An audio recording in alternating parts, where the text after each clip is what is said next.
Everyone, আশা করি সকলে ভালো আছেন এবং সুস্থ আছেন। এখানে একটা প্রশ্ন দেখতে পাচ্ছেন যে 12 tan এর সমান 5 হলে sin a into cos a এর মান কত? যেটা আসছে দিনাজপুর বোর্ড 2025 সালে। চলেন আমরা এটা সমাধান করব কিভাবে। তো লেখা আছে কি এখানে বা দেওয়া আছে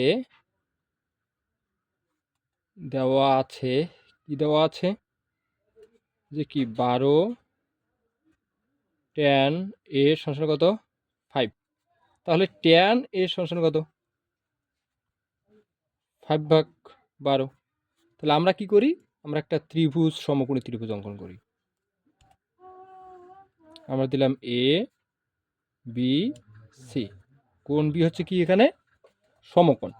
তাহলে আমরা কি জানি যে কি টেরা লম্বা ভূত, অর্থাৎ কি ট্যানের মান কত লম্ব বাই ভূমি। তাহলে এটার মান কত 5, এটার মান কত 12।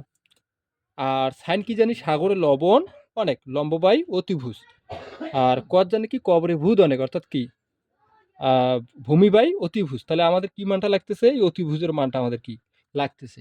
এটা আমরা বের করি কিভাবে, আমরা জানি পিথাগোরাস উপপাদ্য অনুসারে। কি জানি, অতিভুজ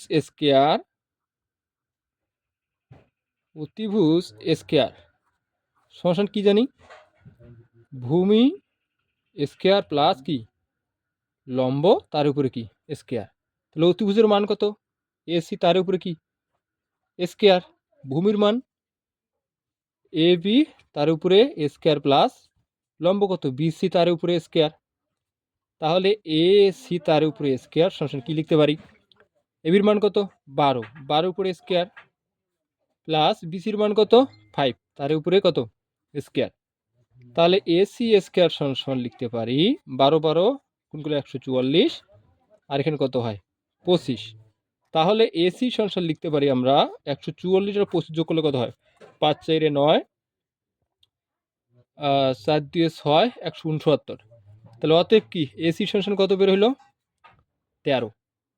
169 বর্গমূল করলে কত হয় 13। তাহলে আমাদের প্রদত্ত রাশি কি, প্রদত্ত রাশি কি সাইন এ ইন্টু কি কস এ। তাহলে এটার মান কত বেরোলো আমাদের 13। তাহলে সাইন এ মানে কি সাগরে লবণ অনেক, তাহলে কি 5/13।